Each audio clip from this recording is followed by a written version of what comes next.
ओम शांति। आज बाबा ने अपने रूहानी पंडों को याद किया है और आज सुबह से बहुत अच्छे अच्छे गीत बन रहे थे। उसमें 2 लाइन मैं आपको आज का बना हुआ जो गीत है वो मैं 2 लाइन आपको सुनाता हूँ।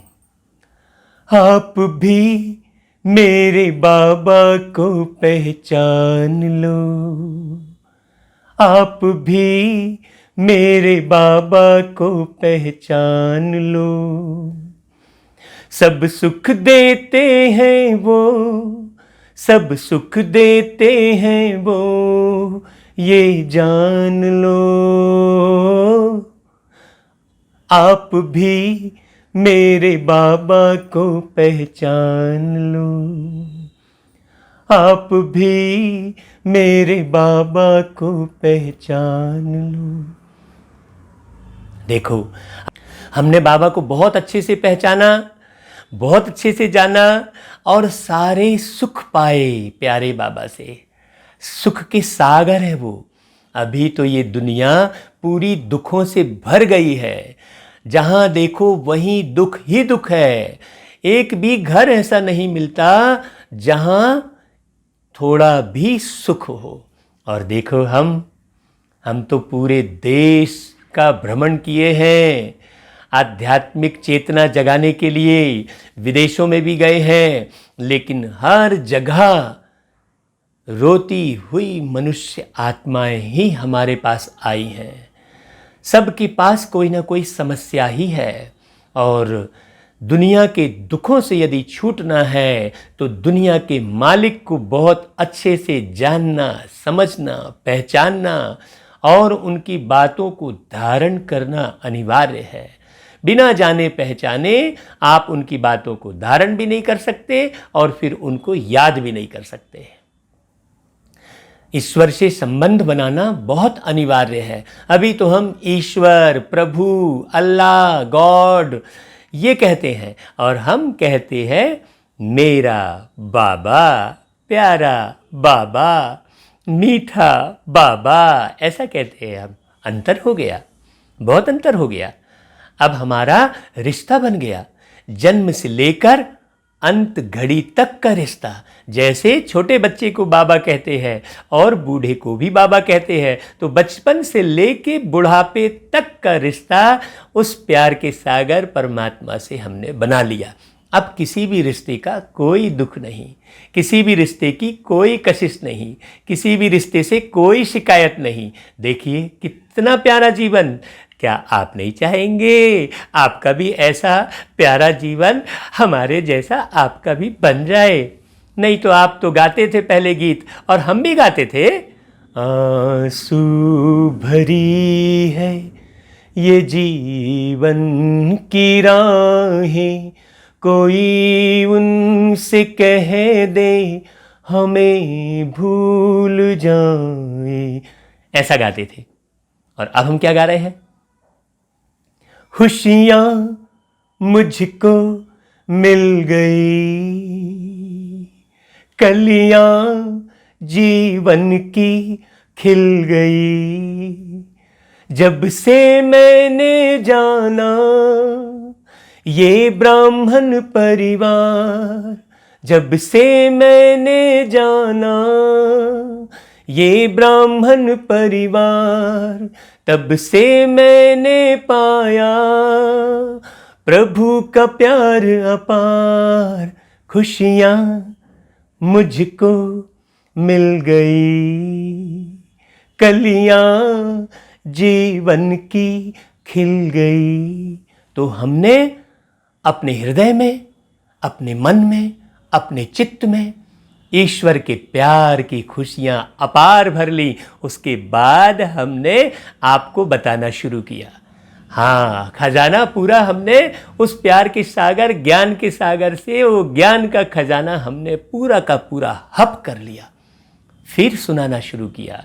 तो आज बाबा कहते हैं, मीठे बच्चे तुम हो रूहानी पंडे, तुम्हें सबको शांति धाम अर्थात अमरपुरी का रास्ता बताना है।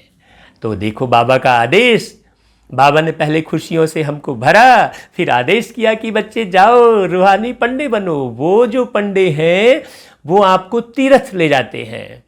आप जाएंगे किसी तीर्थ में तो वहाँ बहुत सारे पंडे मिलेंगे, फिर आपसे कई प्रकार की पूजा पाठ करवाते हैं, कई प्रकार के मंत्र जप आदि करवाते हैं। और हम जो रूहानी पंडे हैं वो सीधा सीधा शांति धाम और अमरपुरी का रास्ता बताते हैं, बार बार मरने के झंझट से बच जाते हैं।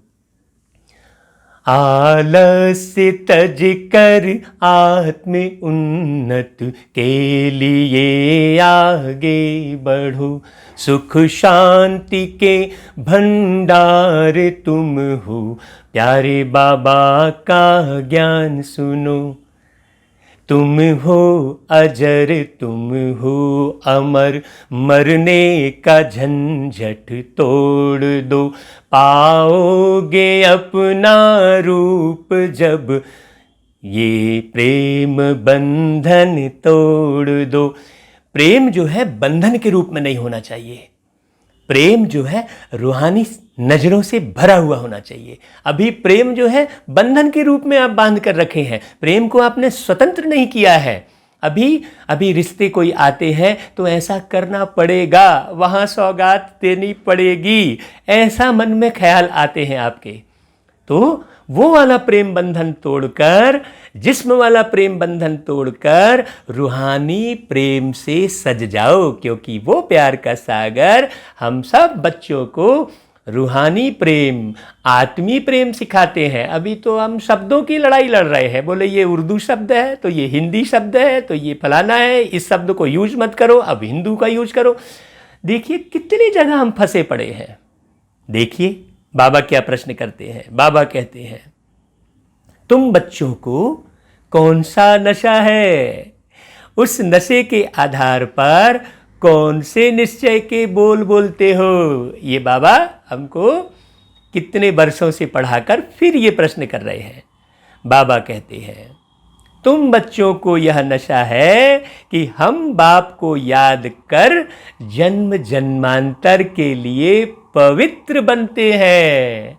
अब हमारे हृदय में सर्व के लिए एक सी पवित्रता है, ना कोई जाति का भेद है, ना कोई धर्म का भेद है, ना कोई शब्दों का भेद है, कुछ नहीं।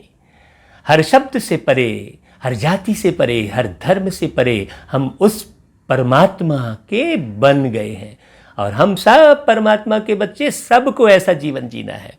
तो बाबा कहता है तुम निश्चय से कहते हो कि भल कितने भी विघ्न पड़े, लेकिन स्वर्ग की स्थापना तो जरूर होनी ही है। स्वर्ग की स्थापना माने जहाँ कोई वर्ग भेद नहीं है, किसी भी किस्म का वर्ग भेद नहीं है, ना गरीबी अमीरी का अलग अलग वर्ग है, ना आरक्षण का कोई वर्ग है, कुछ भी नहीं है। स्वर्ग है जहाँ कोई वर्ग भेद नहीं है। वो तो होना ही है, क्योंकि धीरे धीरे करके लाखों लोग इस परिपाटी को मानना शुरू कर दिए। आप देरी नहीं करना, नहीं तो बहुत फिर पछताना पड़ेगा भैया। अभी समझ लो अच्छे से, नई दुनिया की स्थापना और पुरानी दुनिया का विनाश होना ही है। अर्थात स्वर्गिक परिपाटी लागू होगी और नरक वाली परिपाटी खत्म हो जाएगी। ये दिखावेबाजी, ये शोबाजी, ये अभिमान, ये घमंड, ये सब का विनाश हो जाने वाला है और सब रूहानी प्रेम में रहेंगे। देखिए ये है नई दुनिया, यह बना बनाया ड्रामा है, ऐसा होना ही है। रात के बाद सुबह होती ही है। वो गीत आपने सुना होगा, वो सुबह कभी तो आएगी, वो सुबह कभी तो आएगी, ऐसा गीत पहले गाया गया था। तो ये पक्की बात है। कौन सी सुबह? वो सतयुग की सुबह, जहाँ सब लोग सच्चे, पवित्र, ईमानदार और रूहानी प्रेम से भरे हुए लोग रहेंगे। ऐसी दुनिया की स्थापना स्वयं प्यार के सागर प्यारे बाबा मेरे बाबा कर रहे हैं। तो इसमें संशय की कोई बात ही नहीं है। फिर बाबा कहते ओम शांति। बाबा कहते रूहानी बच्चों प्रति रूहानी बाप समझा रहे हैं, वो है जिस्मानी बाप। और ये जो बात चल रही है, ये जो भी हम बात सुना रहे हैं, वो रूहानी बाप की बात समझा रहे हैं। किसी साधु संत ऋषि मुनि, किसी शास्त्र की बात नहीं सुना रहे हैं, कोई कहानी की गाथा नहीं गा रहे हैं। हाँ, ये डायरेक्ट किसकी बात सुना रहे हैं आपको? उस निराकार परमात्मा की। तुम जानते हो हम आत्मा है, शरीर नहीं है। इस समय हम, आपको अब सच्ची बात बताते हैं, इस समय हम रूहानी पंडे बने हैं, बनने भी हैं और बनाते भी हैं। आप बनेंगे क्या रूहानी पंडे? तो आपका बहुत बहुत स्वागत है। आप कमेंट्स कीजिए। रूहानी पंडों की एक शिक्षा होती है, आप उस शिक्षा को हमारे पास आकर ग्रहण कीजिए, फिर जन्म जन्मांतर के लिए ऊंचा पद ले लीजिए प्यारे बाबा से। क्योंकि कोई भी पढ़ाई के बाद पद जरूर मिलता है। तो बाबा कहते हैं कि यह बातें अच्छी रीति धारण करो। माया का तूफान भुला देता है ना भाई? बहुत सारे बच्चों का ये अनुभव है, माया का तूफान भुला देता है। माया का तूफान यानी लोभ वृत्ति, क्रोध कर लेना, चिड़चिड़ापन आ जाना, हाँ ये चाहिए वो चाहिए, मैं असंतुष्ट हो जाना, ये सब माया के तूफान है। बाबा कहते हैं रोज सुबह शाम यह विचार करना चाहिए। कौन सा विचार करना चाहिए भाई? यह अमूल्य रत्न, अमूल्य जीवन के लिए हमें रूहानी बाप से मिलते हैं। तो हमने वो गीत गाया, जीवन मिला अनमोल है, हमें कितना सलोना, सुन लो प्रभु के ये बोल है, नहीं गफलत में सोना। ये हमको अमूल्य रत्नों वाला अमूल्य जीवन मिला है। बाबा कहते हैं तुम्हें रूहानी बाप समझाते हैं। बच्चों, तुम अभी रूहानी पंडे व गाइड्स हो। देखो, बाबा ने हमको गाइड्स बनाया, तो हम आपको गाइड कर रहे हैं भाई, हमको बाबा ने बनाया है गाइड। तो बाबा कहते हैं मुक्ति धाम का रास्ता सबको बताओ, तुमको उसी लिए गाइड्स बनाया है। काहे के लिए? मुक्ति धाम का रास्ता बताने के लिए। काहे से मुक्ति चाहिए भाई आपको? जीवन तो कभी समाप्त नहीं होता है, देहांत होता है। तो मुक्ति काहे से चाहिए? दुखों से मुक्ति चाहिए आपको, परेशानियों से मुक्ति चाहिए आपको, पापों से मुक्ति चाहिए आपको, है ना भाई? तो वही रास्ता बता रहे बाबा। बाबा कहते यह है सच्ची सच्ची अमर कथा अमरपुरी में जाने की। अमरपुरी में जाने के लिए बाबा कहते हैं कि तुम बच्चे पवित्र बन रहे हो। अब आप लोग भी सुनकर पवित्र बन जाओ तो बहुत अच्छी बात है। अपवित्र भ्रष्टाचारी आत्मा अमरपुरी में कैसे जाएगी? हाँ, वो एक ऐसी पुरी का निर्माण कर रहे हैं प्यारे बाबा, जहां पूरा पूरा पवित्र लोग ही उस पुरी में जाएंगे। मनुष्य अमरनाथ की यात्रा पर जाते हैं, स्वर्ग को भी अमरनाथपुरी कहेंगे। हाँ, स्वर्ग कहाँ स्थापन हो रहा है? इसी धरती पर अभी प्यारे के सागर बाबा कर रहे हैं। तो बाबा कहते हैं अकेला अमरनाथ थोड़ी ही होता है, तुम सब आत्माएं अमरपुरी में जा रही हो। वह है आत्माओं की अमरपुरी परम धाम। फिर अमरपुरी में आते हैं शरीर के साथ, है ना?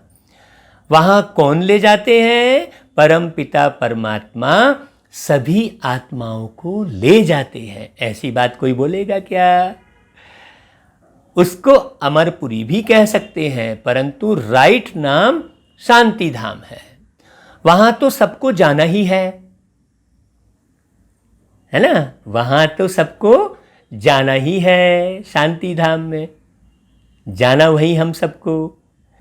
ज्योति के देश में वो शांति धाम प्यारा है, जाना वही हम सबको इस जहां से न्यारा है।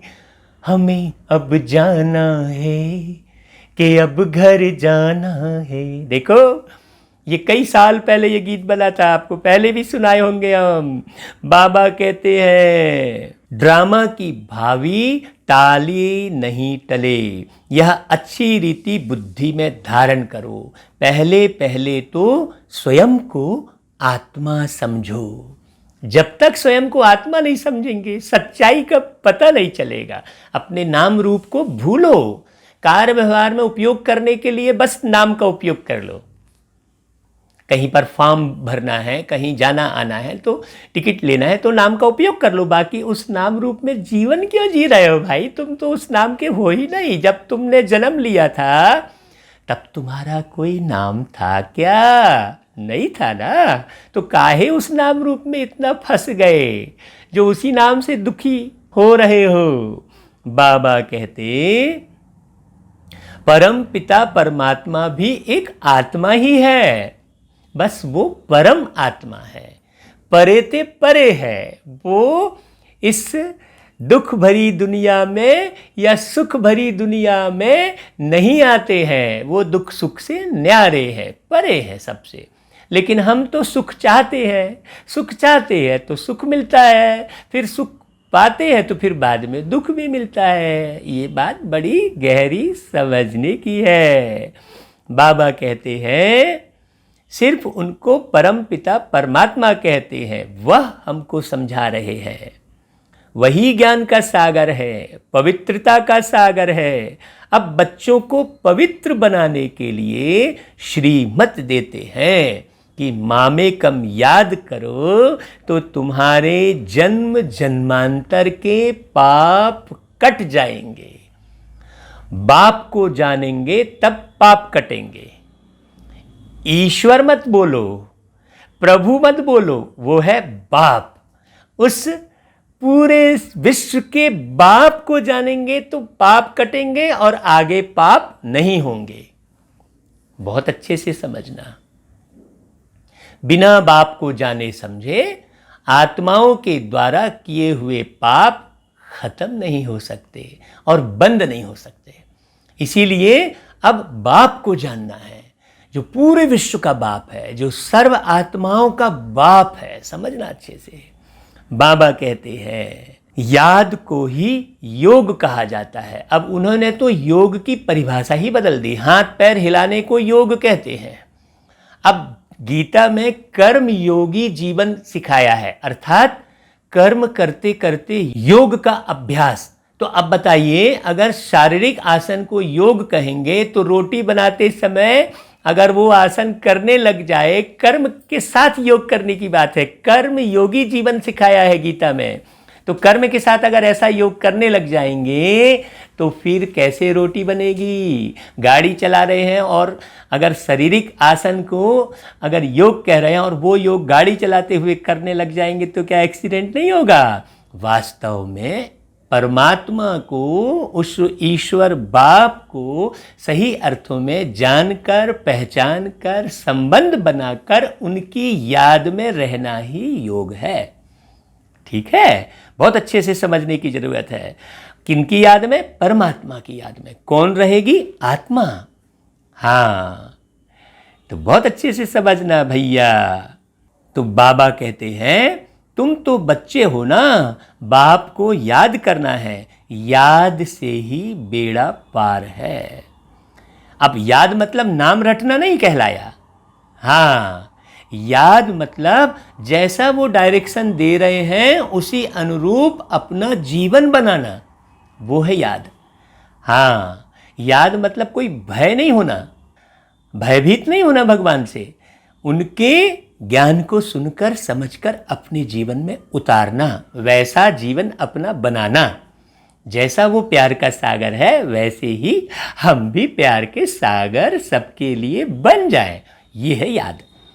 बाबा कहते हैं, इस विषय नगरी से तुम शिवनगरी में जाएंगे, फिर विष्णुपुरी में आएंगे। हाँ, शिवनगरी कौन सी है? जहाँ शिव पिता परमात्मा परम धाम में रहते हैं। फिर विष्णुपुरी, विष्णुपुरी मतलब वहाँ कोई भी विष नहीं है, पूरे के पूरे विष से रहित हैं, विषय विकार से। आप गाते हो ना, विषय विकार मिटाओ पाप हरो देवा, आप गाते हो ना विषय विकार मिटाने की बात। भगवान के मंदिर में जाकर मूर्ति के सामने ये गाते हो ना, तो अब विषय विकार मिटाने की वो विधि सिखा रहे हैं तो सीख लो ना भैया। बाबा कहते हैं कि हम पढ़ते ही हैं वहाँ के लिए, यहाँ के लिए नहीं। हाँ, यहाँ जो राजाएं बनते हैं वह धन दान करने से बनते हैं। हाँ, आज पैसे देकर आप कोई भी पद ले लो भैया।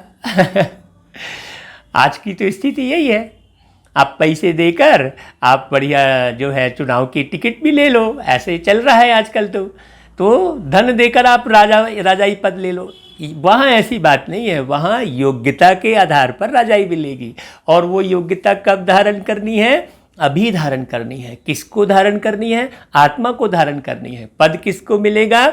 आत्मा को मिलेगा, क्योंकि आत्मा, तुम आत्मा अजर अमर अविनाशी हो, कभी नहीं मरते हो तुम आत्मा। ठीक है, बहुत अच्छे से समझना, आत्मा को अलग मत करना। मैं ही आत्मा हूँ ये पक्का समझना पहले, तब फिर मजा आएगा। हमारी तरह मस्त खुश रहेंगे, आज़ाद रहेंगे। बाबा कहते हैं कि ड्रामा की भावी टाले नहीं टले, यह अच्छी रीति बुद्धि में धारण करना है। पहले पहले तो आत्मा समझो, परम पिता परमात्मा भी आत्मा ही है। अच्छा, कई हैं जो गरीबों की बहुत संभाल करते हैं। कोई हॉस्पिटल, धर्मशालाएं आदि बनाते हैं। अभी इस दुनिया में बहुत लोग गरीबों की संभाल करते हैं। कोई धन दान करते हैं। जैसे बाबा एक बच्चे का उदाहरण दे रहे हैं कि जैसे सिंध में मूलचंद था, गरीबों के पास जाकर दान करते थे, गरीबों की बहुत संभाल करते थे। ऐसे बहुत दानी होते हैं, सुबह को उठकर अन्न की मुट्ठी निकालते हैं, गरीबों को दान करते हैं। आजकल तो ठगी बहुत लगी हुई है। हाँ, कोई भी गरीब बन जाता है, आजकल तो कोई भी गरीब बन जाता है। अब गरीब को पहचानना भी बड़ा मुश्किल है। हाँ, ऐसी फिल्में भी आई थी पहले, बहुत पहले, जब हम ज्ञान में नहीं चलते थे, तब हमें मालूम पड़ी थी। तो वो एक गरीब ही पूरा करोड़पति है। अभी एक बॉम्बे से भी एक खबर आई थी कि वो एक गरीब है, वो रोज़ भीख मांगता है, लेकिन वो अरबपति है। अब बताइए। तो आजकल ठगी भी बहुत लगी हुई है। पात्र को दान देना चाहिए। वह अकल तो है नहीं, अब कैसे पहचाने भाई? बाहर में जो भीख मांगने वाले बैठे रहते हैं उनको देना, वह भी कोई दान नहीं, उन्हों का तो यह धंधा है। आजकल तो भीख मांगने का पूरा धंधा बना लिए। गरीबों को दान करने वाला अच्छा पद पाते हैं। अब गरीब कौन ये भी पहचानना पड़ेगा। अब तुम हो सब रूहानी पंडे, तुम प्रदर्शनी व म्यूजियम खोलते हो, तो ऐसा नाम लिखो जो सिद्ध हो जाए गाइड टू हेवन व नई विश्व की राजधानी के गाइड्स। परंतु मनुष्य कुछ भी समझते नहीं है। यह है ही कांटों का जंगल। क्यों नहीं समझते? क्योंकि विषय विकारों में हिरे हुए हैं। कांटे यानी विषय विकार। स्वर्ग है फूलों का बगीचा, जहां देवताएं रहते हैं। तुम बच्चों को यह नशा रहना चाहिए कि हम बाप को याद कर जन्म जन्मांतर के लिए पवित्र बनते हैं। तुम जानते हो, भल कितने भी विघ्न पड़े, स्वर्ग की स्थापना तो जरूर होनी है। इसको कोई टाल नहीं सकता। भावी टाले नहीं टले कहते हैं राई घटे न तिल बढ़े। स्वर्ग की स्थापना जरूर होनी है। अभी समझ लो तो समझ लो। कहते हैं ना कि भगवान जब भाग्य बांट रहा था तब क्या सो रहे थे? तो अभी जागो, सोने का समय नहीं है। वो भाग्य विधाता इस ज्ञान मुरली के माध्यम से भाग्य बांट रहे हैं। बहुत अच्छे से गहराई से इसको ही सुन लो केवल आप परमात्मा की वाणी बस सुन लेंगे तो आपको दुनिया भर के ज्ञान को सुनने की आवश्यकता नहीं पड़ेगी। हाँ, आप बहुत सारे ढोंगियों से बच जाएंगे। नहीं तो फिर अभी तक लोग यही डिसाइड नहीं कर पाए हैं कि क्या सही है क्या गलत। इसे आप डेली सुनिए, तब आपको पूरा क्लियर हो जाएगा। बाबा कहता है नई दुनिया की स्थापना और पुरानी दुनिया का विनाश होना ही है। यह बना बनाया ड्रामा है, इसमें संशय की बात नहीं है। मतलब स्वर्ग की स्थापना होगी ही, ये फिक्स है। किस विधि होगी? इसी विधि जो पढ़ाई बाबा आके पढ़ा रहे हैं। यह तो सब कहते हैं पतित पावन, अंग्रेजी में भी कहते हैं आकर लिबरेट करो दुख से। दुख है ही काहे से भाई? दुख है 5 विकारों से। ये 5 विकार सबके बाप हैं आज की डेट में। काम, क्रोध, लोभ, मोह, अहंकार, बाकी सब उसके बच्चे हैं। ये क्रोध का बच्चा चिड़चिड़ाहट है ना, ईर्ष्या, ये सब ये पांचों के और बहुत सारे फिर बड़ा परिवार है। कहते हैं राम गयो रावण गयो जिसको बड़ो परिवार। तो रावण का कौन सा परिवार है? ये ईर्ष्या, ग्लानि, निंदा है, चकारी, चापलूसी, चालाकी, हाँ, कुदृष्टि है, बहुत सारी इच्छा, बहुत सारी अपेक्षा, बहुत है। इसको भी समझने की जरूरत है, इसे नोट करना अच्छे से। आप भी कमेंट्स में लिखना। बाबा कहते हैं अभी तुम बच्चों को जाना है स्वर्ग में, वह है ही वाइसलेस वर्ल्ड, सुखधाम। मतलब वहां पर कोई विषय विकार नहीं है। मनुष्य समझते हैं स्वर्ग ऊपर में है, उन्हों को यह पता ही नहीं है कि मुक्ति धाम ऊपर में है, स्वर्ग थोड़ी ऊपर में है। बहुत लोग सोचते हैं, कहते हैं देवी देवताओं ने ऊपर से फूल बरसाए और देवी देवताओं को आकाश में दिखाते हैं। नहीं, वहां कोई देवी देवता नहीं है। इसी धरती पर वो परमात्मा आते हैं और मानव से देव बनाते हैं। मानव से देव किए करत न लागी वार। बाबा कहते हैं जीवन मुक्ति में तो यहाँ ही आना है। यह बाप तुम्हें समझाते हैं। उनको अच्छी रीति धारण कर नॉलेज का ही मंथन करना है। बाबा के ज्ञान का अच्छे से मंथन करो। आगे आप मंथन करोगे तो सारी बातें स्पष्ट हो जाएंगी। उन्होंने तो फिर सागर मंथन दिखा दिया, मंदराचल पर्वत दिखा दिया। वाकई में मंदराचल मतलब मन के अंदर अचल हो जाए। बिल्कुल आपका मन अचल अडोल हो जाएगा। अचल अडोल कब होगा? जब सत्य गीता ज्ञान, शिव बाबा की गीता का ज्ञान सुनेंगे। अभी तक आपने बहुत सारी गीता सुनी है, लेकिन शिव की गीता का कहीं कोई जिक्र नहीं है। गीता ज्ञानदाता एक निराकार परमात्मा शिव है और दूसरा कोई नहीं, और उस गीता को तो कोई जानता ही नहीं है। वहां तो जो गीता हाथ में रखते हैं, उस गीता को हाथ में रखकर सरासर झूठ बोलते हैं। ये तो आप जानते हो। तो बताइए, आग के ऊपर हाथ रखकर कोई नहीं जलेगा क्या? जलेगा ना। तो जरूर गीता के ऊपर हाथ रख के सरासर झूठ बोल रहे हैं, तो वो गीता में ही कुछ प्रॉब्लम होगी तब तो। नहीं तो आग के ऊपर हाथ रखे और कोई ना जले, ऐसा हो सकता है क्या? नहीं हो सकता। तो सच्ची गीता एक निराकार परमात्मा शिव बाबा की है, उसे अच्छे से समझना। तो बाबा कहते हैं स्टूडेंट भी घर में यही ख्याल करते रहते हैं, यह पेपर भरकर देना है, आज यह करना है। तो तुम बच्चों को अपने कल्याण के लिए आत्मा को सतो प्रधान बनाना है। पवित्र बन मुक्ति धाम में जाना है और नॉलेज से फिर नीचे आना है वापस देवता बनने के लिए। आत्मा कहती है ना, आत्मा ही कहती है ना कि हम मनुष्य से बैरिस्टर बनते हैं, हम आत्मा मनुष्य से गवर्नर बनते हैं।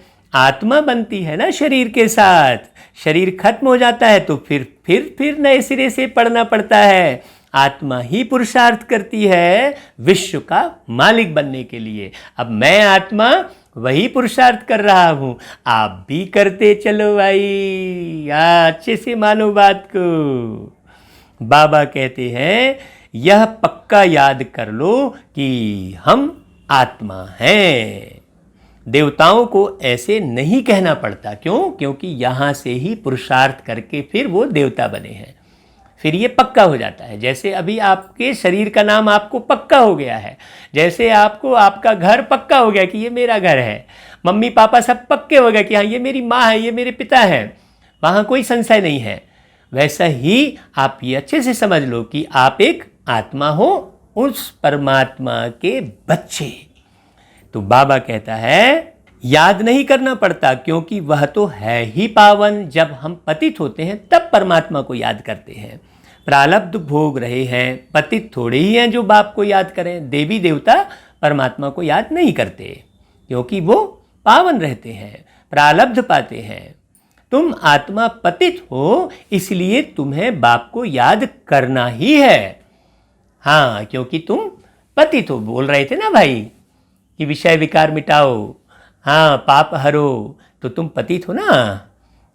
लेकिन व्यक्ति मंदिर में जाएगा और कहेगा मैं मूर्ख खल कामी कृपा करो भरता, मंदिर में गाएगा, और जैसे ही मंदिर से बाहर निकलेगा उसको यदि कोई मूर्ख बोल दिया तो नाराज हो जाएगा।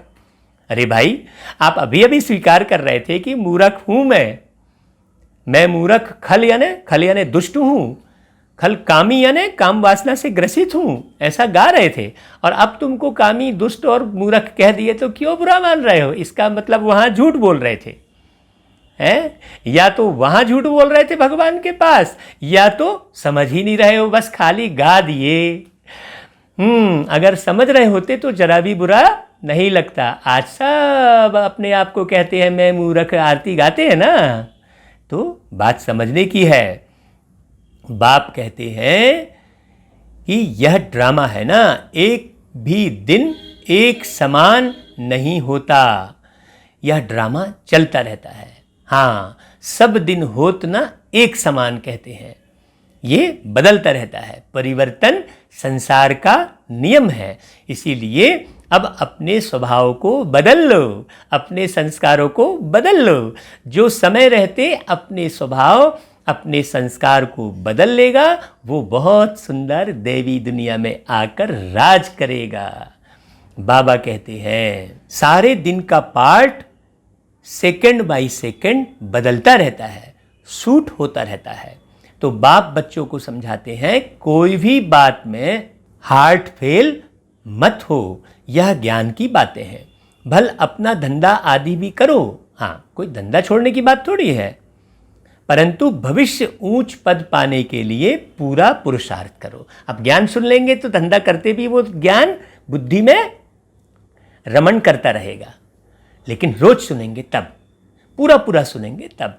ऐसा नहीं कि थोड़ा सुन लिए फिर चलो कुछ काम करना है, नहीं, अच्छे से पूरा 5 बजे उठकर सुन लो, 4 बजे उठकर सुन लो।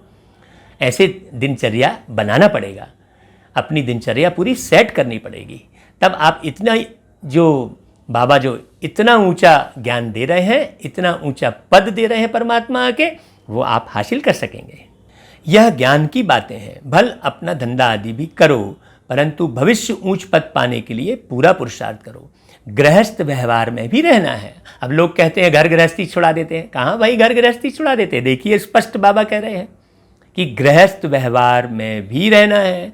कुमारियां तो गृहस्थ में गई ही नहीं है। गृहस्थी उनको कहा जाता है जिनको बाल बच्चे हैं, जैसे मैं। भाई मैं तो एक गृहस्थी बैठा हूँ आपके सामने में, इतना खुशनुमा जीवन मैंने बनाया है। हाँ, बाबा कहते हैं बाप तो अधर कुमारी और कुमारी सबको पढ़ाते हैं। बाबा तो सबको पढ़ाते हैं। अधर कुमारी का भी अर्थ नहीं समझते। क्या आधा शरीर है? नहीं, अधर कुमारी मतलब जैसे मैं अभी अधर कुमार कहलाऊंगा। क्यों? क्योंकि आधा जीवन मैंने दाम्पत्य जीवन बिताया और आधा जीवन में अभी आध्यात्मिक जीवन बिता रहा हूं, तो मैं अधर कुमार कहलाया। तो अभी क्लियर हुआ? अब शरीर के साथ थोड़ी है। अधर कुमार मतलब मैं आत्मा। बाबा कहते हैं अभी तुम जानते हो कन्या पवित्र है, और अधर कन्या उनको कहा जाता है जो अपवित्र बनने के बाद फिर पवित्र बनती है। हाँ, हम पहले अपवित्र बने थे, अभी फिर पवित्र कई सालों से बाबा का ज्ञान सुन के विषय वासना से मुक्त हो चुके हैं। बढ़िया, तो बाबा हमको भी देखो अवसर दिए हैं कि चलो बच्चे अब तुम सुनाओ।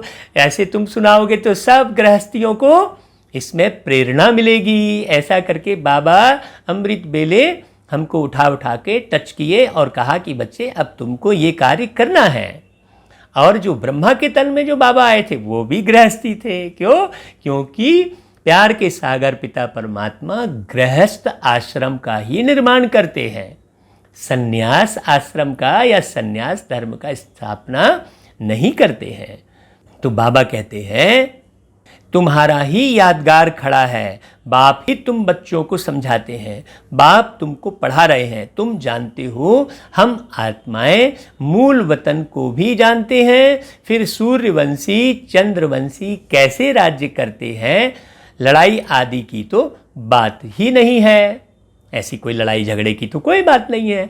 हम बिल्कुल योग बल से, मतलब योग्यता के बल से, योग बल मतलब साधना के बल से, योग बल मतलब परमात्मा की याद के बल से हम बहुत सुंदर दुनिया का निर्माण करते हैं। छत्री पने की निशानी बाण क्यों दिया है वह भी तुम जानते हो। लड़ाई आदि की तो बात है नहीं, ना असुरों की बात है, ना चोरी की बात सिद्ध होती है कि भाई माखन चुराया, ये सब कुछ नहीं है। माखन मतलब जो है गुणों को ग्रहण किया लोगों के। ऐसा तो कोई रावण होता नहीं जो सीता को ले जाए। तो बाप समझाते हैं मीठे मीठे बच्चे, तुम समझते हो हम हैं हेवन के, मुक्ति जीवन मुक्ति के पंडे। हेवन अर्थात स्वर्ग। हाँ, हम स्वर्ग का रास्ता दिखाते हैं। वह है जिस्मानी पंडे, हम हैं रूहानी पंडे। वह है कलयुगी ब्राह्मण, पुरुषोत्तम बनने के लिए वो नहीं पढ़ते।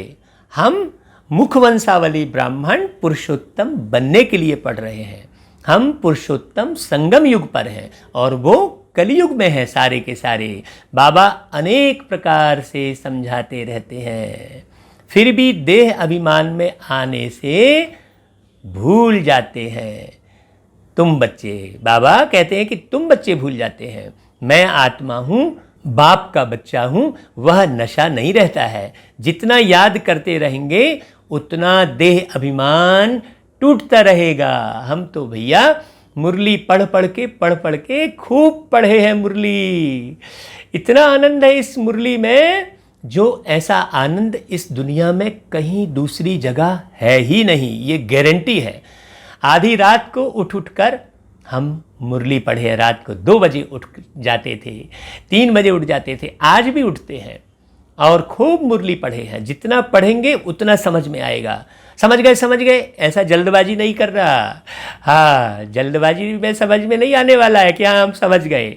ये ज्ञान जब तक आप अपने को आत्मा नहीं समझेंगे तब तक आप कितना भी समझ गए कहेंगे नहीं मानेंगे। तो बाबा कहते हैं अपनी संभाल करते रहो। देखो हमारा देह अभिमान टूटा है। हाँ, ये मूल बात है। नहीं तो पद का भान, वस्त्र का ही भान आ जाता है। अच्छा वस्त्र पहने तो अरे कैसा दिख रहा हूँ मैं, कैसी दिख रही हूँ। अरे भाई तुम आत्मा गुणों से सजो। हाँ, आत्मा तो दिख नहीं रही है, शरीर को चाहे जितना भी सजा लो उससे क्या है। बाबा कहता है अभी हम जा रहे हैं, फिर हम विश्व के मालिक बनेंगे। अभी हम ये शरीर छोड़ के जाएंगे। कहाँ जाएंगे? परम धाम। शरीर छोड़ने की खुशी होती है क्या? हमको बहुत खुशी होगी शरीर छोड़ने की। क्यों? क्योंकि हम पूरा संपन्न बन के जाएंगे। अभी हमको जल्दी शरीर नहीं छोड़ना है। क्यों नहीं छोड़ना है? क्योंकि अभी हमको बैठकर संपन्न बनना है। इसलिए किसी से भी बैर नहीं रखना है। हाँ, फलाना मेरा है तो फलाना मेरा है, तो फिर दूसरा कहाँ गया? नहीं, सब मेरे हैं। तो फिर देखो कितना अच्छा पुरुषार्थ होगा। बाबा कहते हैं अभी हमारा पार्ट ही है हीरो हीरोइन का। हीरो हीरोइन नाम तब पड़ता है जब कोई विजय पाते हैं। तुम विजय पाते हो तब तुम्हारा हीरो हीरोइन का नाम पड़ता है इस समय। इनसे पहले नहीं था। हाँ देखो, हीरो हीरोइन वाली बात जो है, जब बाबा 1936 में आए उसके बाद ही हीरो हीरोइन वाली बात आई है। ये बात बड़ी समझने की है। 1936 से पहले तो कुछ भी नहीं था, ये बिजली आदि सब कुछ नहीं था। ये सब बाबा ने आके सबको टच कर करके बताया है। ये बात गहरी समझ लेना। आप झांसे में मत रहना किसी के भैया, यहाँ तो आपको एक पाई पैसे भी नहीं लगने वाले हैं। आप सिर्फ बस ज्ञान सुनिए, समझिए और अपने जीवन में धारण कीजिए। जहाँ कहीं प्रॉब्लम लग रही है, नहीं समझ में आ रहा है, मैं आपकी सेवा में पूरी तरह तैयार हूँ। बाबा का बच्चा, बाबा ने मेरे को पूरा तैयार किया है। आप मान लीजिए प्लीज़, आपसे करबद्ध विनंती है। बाबा कहते हैं इस समय इनसे पहले नहीं था। हारने वाले को हीरो हीरोइन नहीं कहेंगे। तुम बच्चे जानते हो हम अभी जाकर हीरो हीरोइन बनते हैं। तुम्हारा पार्ट ऊंच ते ऊंच है, मतलब सतयुग से लेकर और पूरे संगम युग तक मैं आत्मा इस धरती पर पार्ट बजाता हूँ।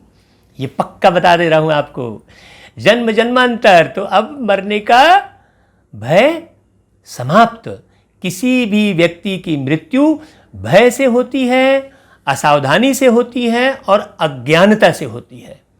3 प्रकार से मृत्यु होती है। ये 3 कारणों को समाप्त कर दीजिए तो अकाले मौत से बच जाएंगे।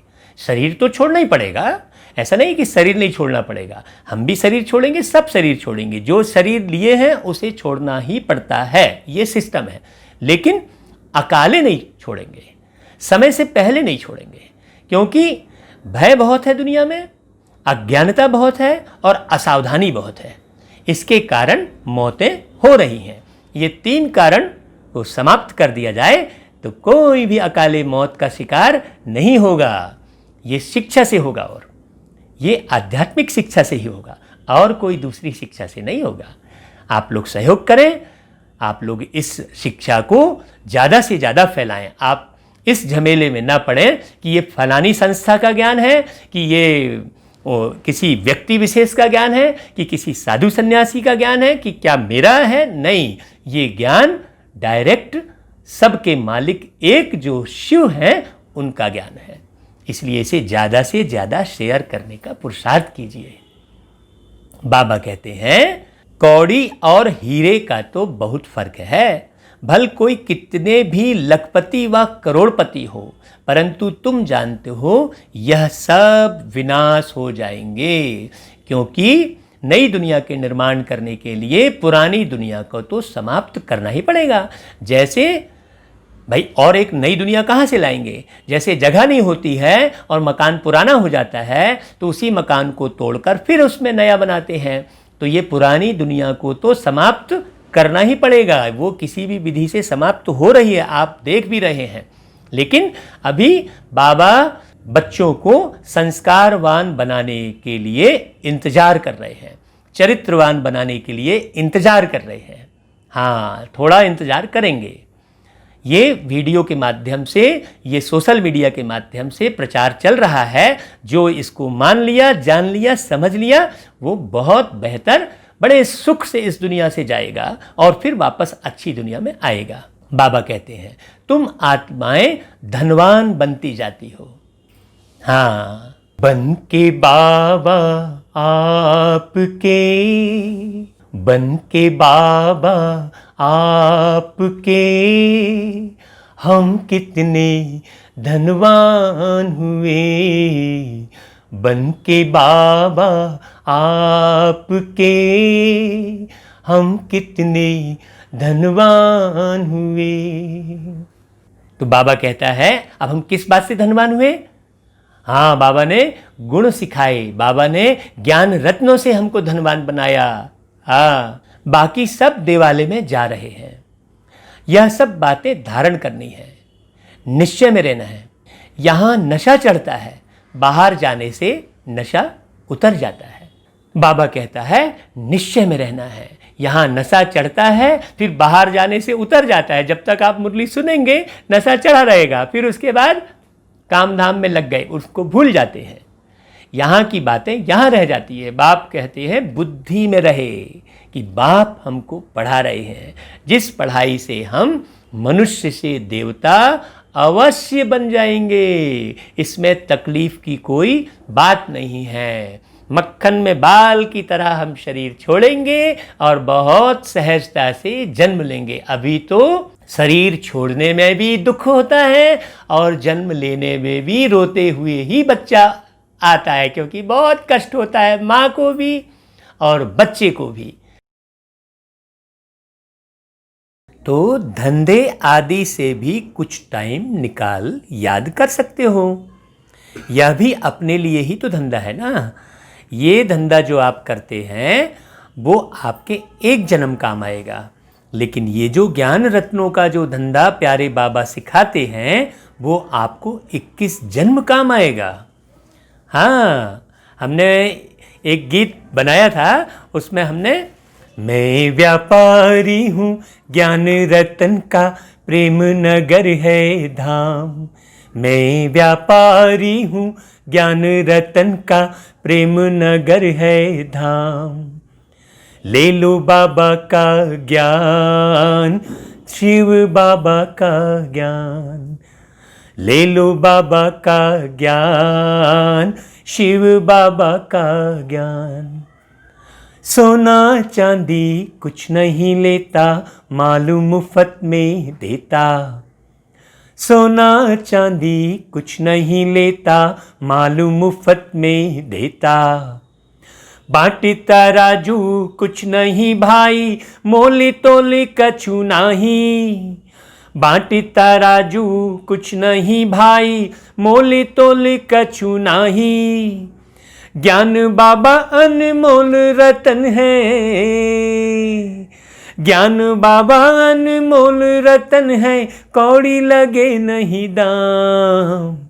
ले लो बाबा का ज्ञान, शिव बाबा का ज्ञान।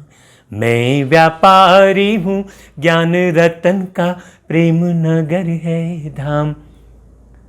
तो ये भी तो एक व्यापार है ना, इसे भी तो समझने का प्रयास करें। ये भी बहुत प्यारा सा धंधा है। इसमें इस धंधे में सबका कल्याण है। छुट्टी लेकर आप बाबा को याद करें।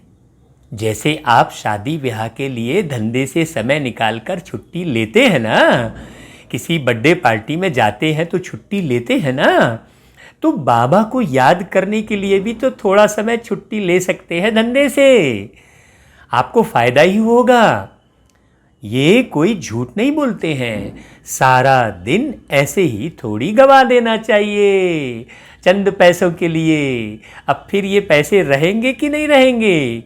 आपने सुना होगा जब अहमदाबाद में बहुत भारी भूकंप आया था तो एक अरबपति, खरबपति था, जब उसके बच्चे को जरा भी छींक आती थी तो फौरन से डॉक्टर बुलाता था, इतना पैसे थे उनके पास।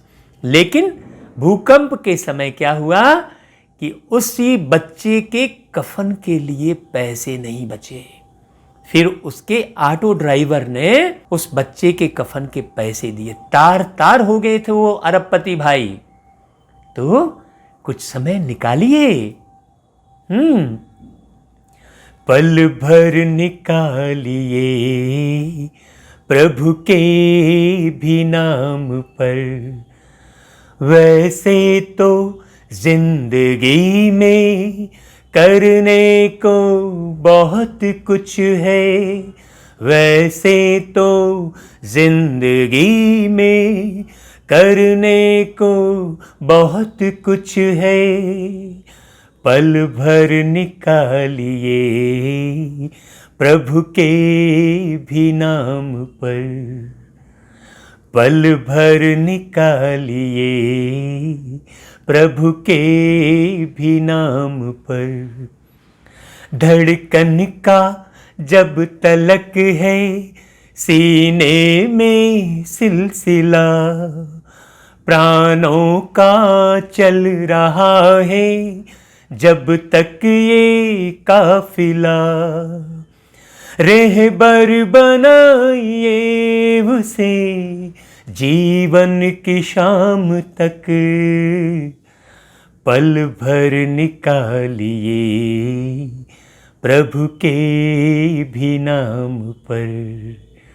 पल भर निकालिए प्रभु के भी नाम पर।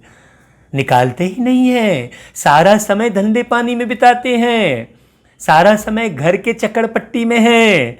देखो तो अपने भविष्य का भी तो कुछ ख्याल करो। बाबा कहते हैं युक्तियां बहुत हैं, जितना हो सके टाइम निकाल उस प्यारे बाबा को याद करो, उस बाप को याद करो, क्योंकि बाप को याद करने से ही पाप कटेंगे। अभी तो आप ईश्वर कौन है, परमात्मा कौन है, कितनी भ्रांति है दुनिया में, बहुत है भ्रांति, इसीलिए है अशांति। बाबा कहते हैं शरीर निर्वाह अर्थ जरूर धंधा करो, परंतु कुछ समय तो निकालो। हम तुमको विश्व का मालिक बनने की बहुत अच्छी राय देते हैं। तुम बच्चे भी सबको राय देने वाले ठहरे। हाँ भाई, बाबा हमको राय देते हैं, हम आपको राय देते हैं। हम रायपुर में रहने वाले बाबा की राय पर चलकर पूरे हो चुके हैं। बढ़िया ज्ञान और योग से हमारा जीवन भरपूर हो गया है, मस्ती में मस्त है, रूहानी मस्ती में। हाँ, रूहानी मस्ती कभी समाप्त नहीं होती है। खुशी जैसी कभी कोई खुराक नहीं है। तो परमात्मा को पा लेने की खुशी की जो खुराक है ना, उससे हेल्थ, वेल्थ, हैप्पीनेस तीनों मिलता है। बाबा कहते हैं वजीर राय के लिए होते हैं ना, तो तुम एडवाइजर हो। सबको मुक्ति, जीवन मुक्ति कैसे मिले इस जन्म में, वह रास्ता बताते हो। ये बाबा हम बच्चों के लिए बोल रहे हैं, हम सबको रास्ता बताते हैं, क्योंकि हमने वो मार्ग पा लिया है। क्यों पा लिया है? क्योंकि हम उस मार्ग में चलते चलते अपनी बस मंजिल में पहुँचे की पहुँचे। अभी हम रूहानी यात्रा में निरंतर हैं। तो बाबा कहते हैं कि मनुष्य स्लोगन आदि बनाते हैं तो दीवार में ऊपर लगा देते हैं। जैसे तुम लिखते हो बी होली बी राजयोगी, परंतु इनसे समझेंगे नहीं। केवल बी होली बी राजयोगी लिख देने से कोई नहीं समझेगा, अर्थ सहित बारीकी से समझाना होगा। तो ये जो बाबा मुरली का जो कार्यक्रम बनाए हैं, वो अर्थ सहित मुरली सुनाने के लिए प्यारे बाबा ने हमको बहुत प्यार से ये सिस्टम का आदेश दिया है। तो हम ये कर रहे हैं। तो आप बस इतना करबद्ध प्रार्थना है आपसे कि आप इसे अधिक से अधिक लोगों को लिखकर शेयर करें। बहुत गुजारिश है आपसे, समय निकाल कर ज़्यादा से ज़्यादा लोगों को भेजें, क्योंकि ये पूरा का पूरा अंतिम समय चल रहा है। बिल्कुल बॉर्डर पर आकर खड़े हैं। हाँ, अब वो समय नहीं है। अब तो ऐसा हाल हो गया है कि पत्थर जो ऊपर में लटका हुआ है और रस्सी धीरे धीरे धीरे धीरे पतली हो रही है, वो पत्थर इतना बड़ा कब गिर जाए और कब सबकी सांसें समाप्त हो जाएं, कोई भरोसा नहीं है। इसीलिए जल्दी से जल्दी हमको ये सेवा आगे बढ़ाना है। बाबा कहते हैं श्री अर्थात श्रेष्ठ मत है ही शिव बाबा की। आत्माओं को श्री मत मिलती है शिव बाबा की। पाप आत्मा पुण्य आत्मा कहा जाता है ना, पाप शरीर तो नहीं कहेंगे ना।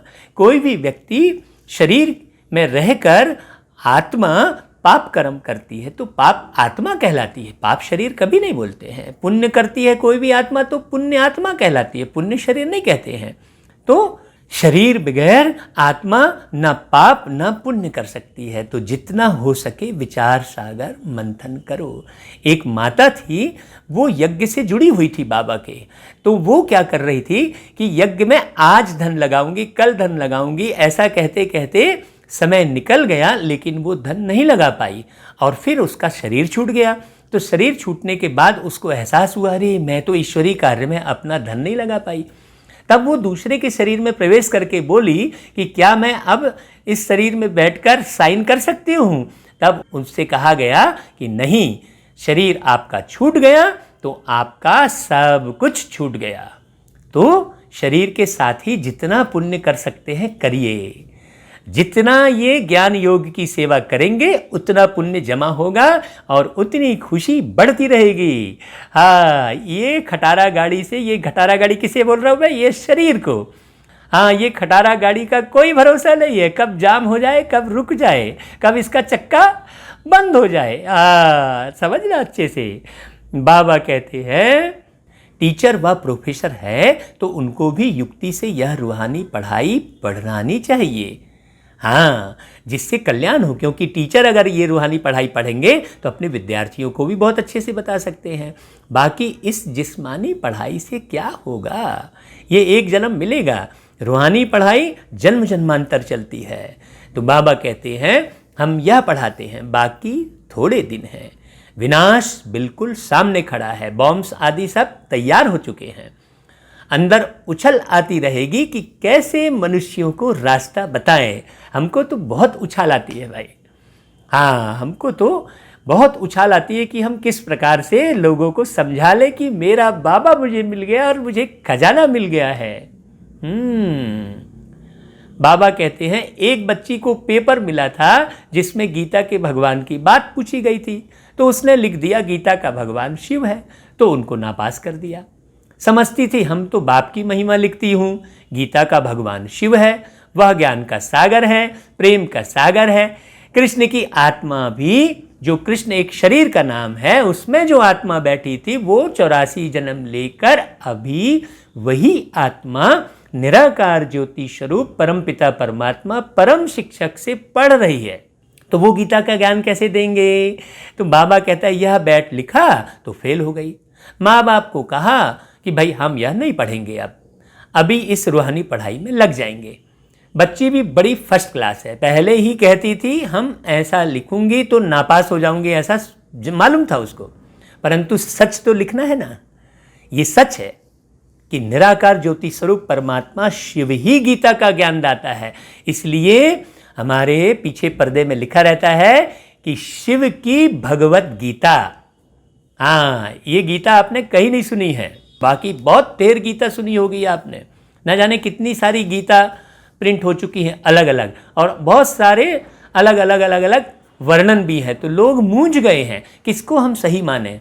इसलिए आपको बिल्कुल हम पूरी अथॉरिटी के साथ बोल रहे हैं कि इसे आप रोज़ सुनेंगे। हम देखो 22-23 सालों से लगातार सुन रहे हैं और सुना रहे हैं। तो बाबा कहते हैं कि आगे चलकर समझेंगे बरोबर इस बच्ची ने जो लिखा था वह सत्य था। जब प्रभाव निकलेगा वह प्रदर्शनी अथवा म्यूजियम में उनको बुलाएंगे तो पता चलेगा और बुद्धि में आएगा यह तो राइट है। ढेर के ढेर मनुष्य आते हैं तो विचार करना है, ऐसा करें जो मनुष्य झट समझ जाए कि यह कोई नई बात है। हाँ, ये कब समझेंगे? जब हमारे जीवन से तृष्णा मिटी हुई रहेगी, तब समझ में आएगा।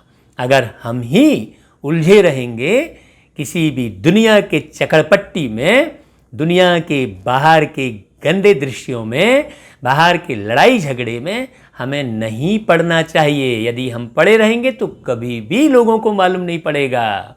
तो बाबा कहते हैं तुम सबको रूहानी रास्ता बताते हो, बेचारे कितने दुखी हैं, उन सबके दुख कैसे दूर करें। बाबा को देखो कितना होना है, खिटपिट तो बहुत है ना।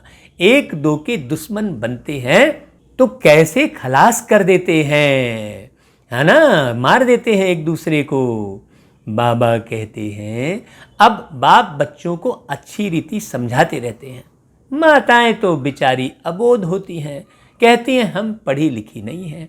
बाप कहते हैं नहीं पढ़े तो बहुत अच्छा है, वेद शास्त्र जो कुछ पढ़े हैं वह सब यहाँ भूल जाना है। अब समझने की बात है, 4 वेद हैं, सबका अलग अलग अर्थ है, बहुत गहरा, लेकिन लोग कुछ का कुछ समझे हैं। आयुर्वेद का मतलब हम आज पहला समझाते हैं, फिर तो मुरली समाप्त करनी है। वेद मतलब होता है ज्ञान, और आयु माने आयु बढ़ाना, तो आयु बढ़ाने वाला ज्ञान। जब हमें ज्ञान होता है कि हम एक आत्मा हैं तो हम अपनी फिर स्वेच्छा से ये शरीर छोड़ते हैं। ये शरीर एक कुर्सी के समान है, जब इच्छा होगी, जब हम देखेंगे कि ये शरीर अब जर्जर हो गया है, छोड़ने लायक हो गया है तो छोड़ देंगे। ऐसे भय में, असावधानी में और अज्ञानता में थोड़ी शरीर छोड़ना चाहिए, लेकिन सारे के सारे लोग भय में, अज्ञानता में और असावधानी में शरीर छोड़ देते हैं। बाबा आके आत्मज्ञान सुनाकर सावधानी देते हैं। तो बाबा कहते हैं अभी मैं जो सुनाता हूं वह सुनो। ऐसा कोई बोल सकता है? ये कितनी बड़ी अथॉरिटी बोल रही है कि अभी जो कुछ मैं सुनाता हूं केवल उसे सुनो। समझाना चाहिए सद्गति निराकार परम पिता परमात्मा, पारलौकिक पिता, त्रिमूर्ति का रचयिता शिव बाबा के बगैर कोई कर न सके सद्गति। मनुष्यों में ज्ञान ही नहीं है तो वह फिर सद्गति कैसे करेंगे? सद्गति करने के लिए, कोई भी मार्ग पकड़ने के लिए गति यानी मार्ग, सद्गति माने सच्ची गति, सतयुग की तरफ ले जाने वाला। तो जब ज्ञान ही नहीं होगा तो कैसे मार्ग बताएगा? अब आप मुझसे पूछेंगे कि भैया फलानी जगह कहाँ है और मुझे नहीं मालूम होगा तो मैं कैसे बताऊंगा? तो दुनिया में भी सद्गति का मार्ग पता ही नहीं है तो कैसे बताएंगे? सत्यम शिवम सुंदरम तो एक ही है ना, वही सत्य मार्ग बताएंगे ना, और कोई दूसरा नहीं बताएंगे।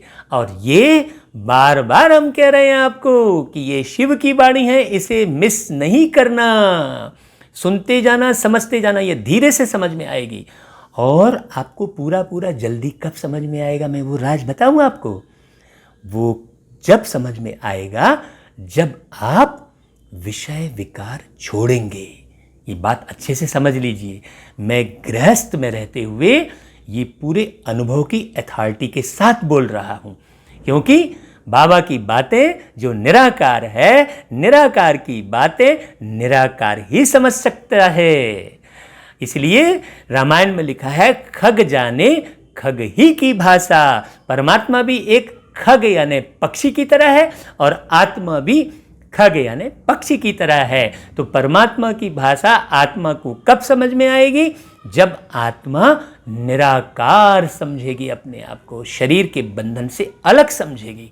इसे बहुत बारीकी से समझिएगा। तो शरीर के बंधन से अलग समझने के लिए सबसे पहले विषय विकार छोड़ना पड़े, क्योंकि विषय विकार में पड़कर आत्मा पूरी तरह से देह के भान में ही आ जाती है। उसकी याद में पूरा समय देह रहती है, शरीर रहता है, खूबसूरत शरीर की याद में ही रहती है आत्मा और तमो प्रधान बनती चली जाती है। तो हमारी बात आपको कब समझ में आएगी?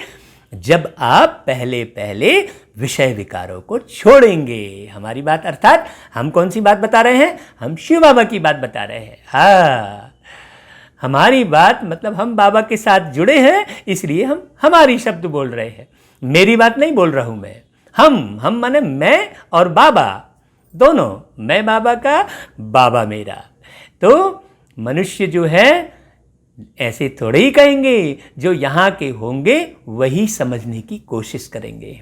एक भी कोई बड़ा आदमी निकल पड़े तो आवाज होगा। गायन है तुलसीदास गरीब की कोई न सुने बात। हाँ, एक स्टेज बनानी होती है, अपनी एक अवस्था बनानी होती है। हाँ, गरीब अर्थात गुणों से जो गरीब है, जिसके पास गुण नहीं है, जिसके पास ज्ञान नहीं है, ज्ञान रूपी धन, गुण रूपी धन, व्यवहार रूपी धन, हाँ, अपनापन रूपी धन, आत्मी प्रेम रूपी धन, ये सब समझने की बात है।